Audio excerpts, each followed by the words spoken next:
De la zona que alguna vez formó el Gran Imperio Otomano comenzó a transformarse geográficamente después de la pérdida de sus territorios a mano de los países europeos, Gran Bretaña, Francia, Italia y Rusia.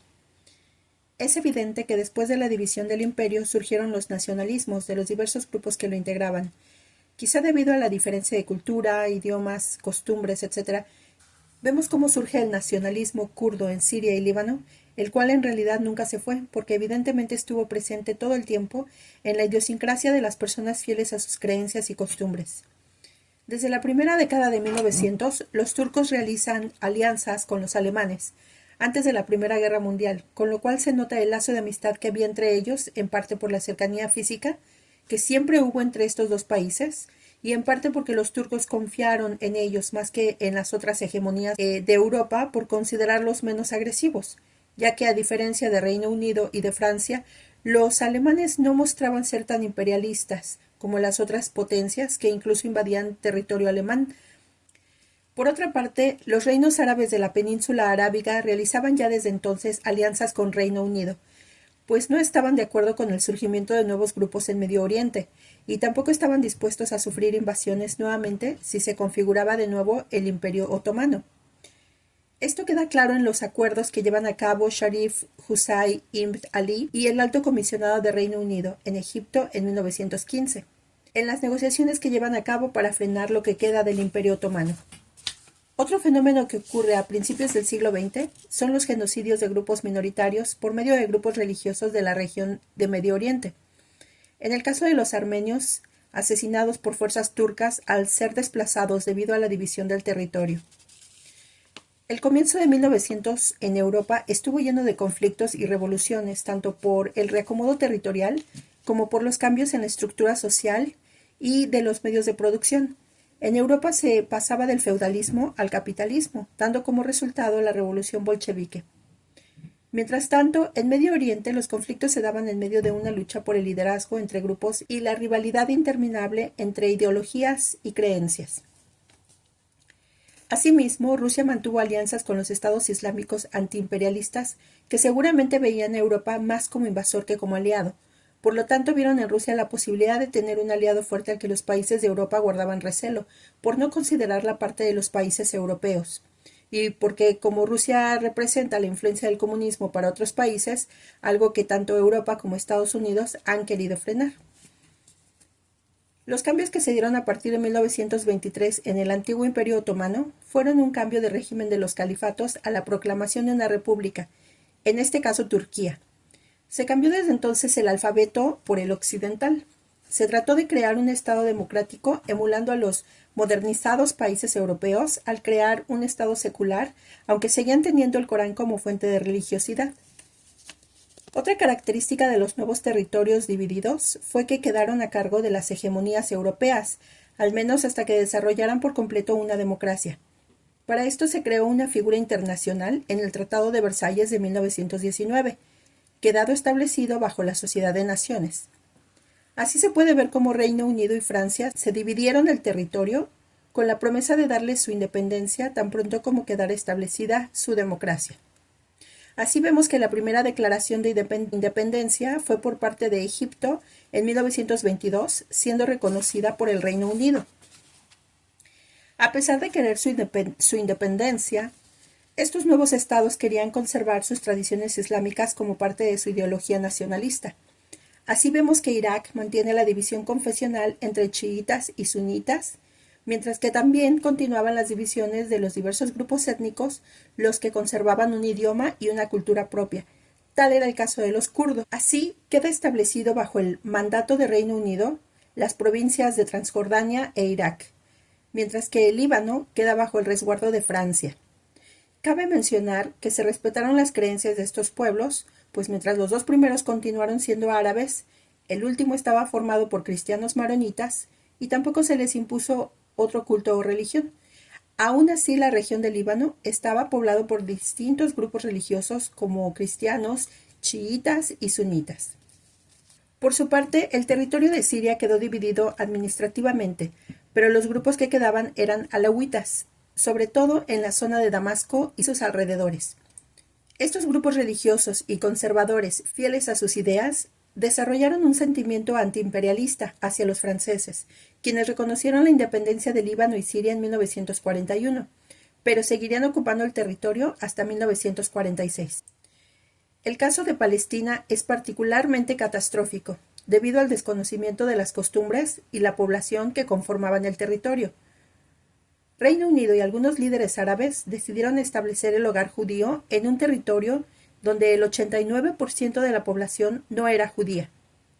Gran Bretaña divide el país en dos, y esta decisión es respaldada por la Liga de Naciones, para establecer el hogar nacional judío, a quienes colocan al frente de la administración tanto de judíos como de árabes.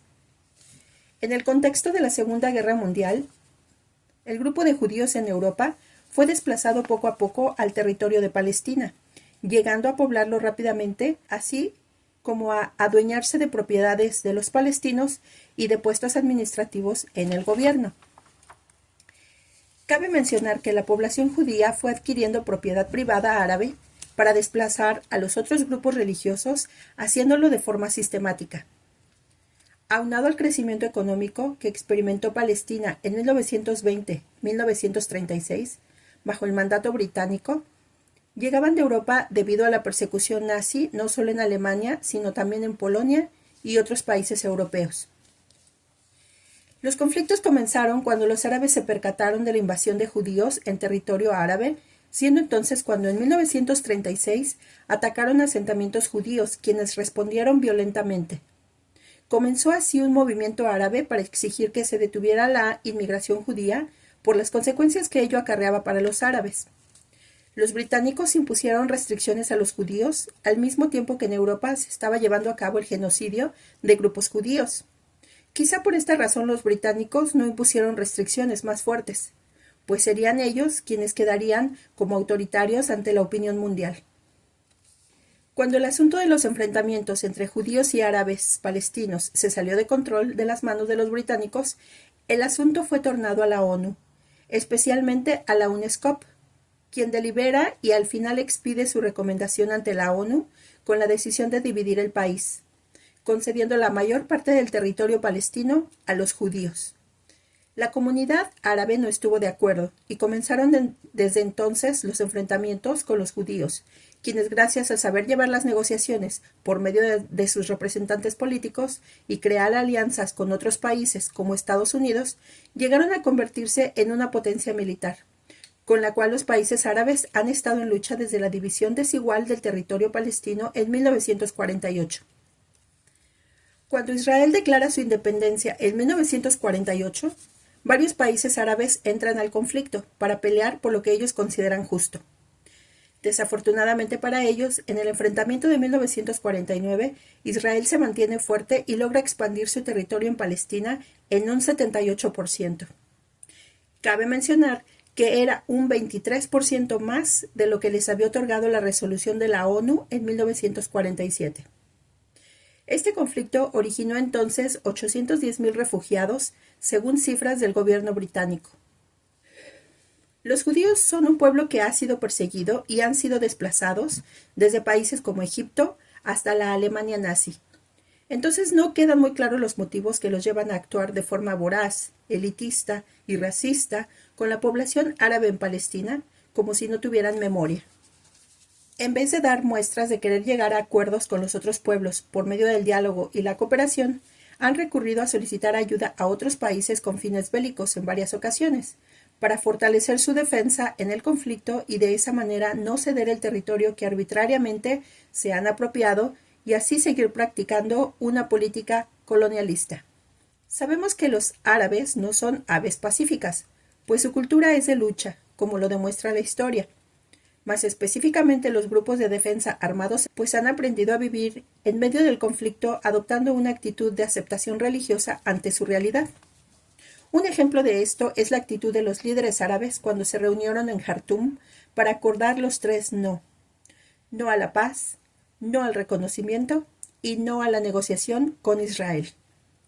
De igual forma, Egipto forma parte del mundo islámico y de los países musulmanes. En contraste con Israel, que es un estado judío, es lógico que la solicitud de apoyo financiero que hizo los países petroleros, Libia, Arabia Saudita y Kuwait le diera buenos resultados. Por su parte, Israel, quien fue escalando el conflicto con los palestinos poco a poco, fue haciendo enemigos entre los países árabes que por razones culturales seguramente apoyarían a Palestina. Israel ya ha estado en conflicto con Egipto, con Rusia, con Siria y con Jordania en determinados momentos. Sin embargo, las estrategias usadas por las guerrillas de Palestina fuera de su territorio no fueron las más apropiadas acorde a su causa, pues se comportan como un estado dentro de otro estado, lo cual no tiene sentido, porque tarde o temprano el gobierno anfitrión que los acoge se le involucraría en el conflicto y tendría que actuar de alguna manera para defenderse de los ataques internos y externos. Recordemos que las guerrillas tuvieron presencia en Jordán y en Líbano. En 1971, el ejército jordano, cansado de estas guerrillas, lanza un ataque en donde los palestinos fueron capturados o muertos. Algunos huyeron a Siria e Israel.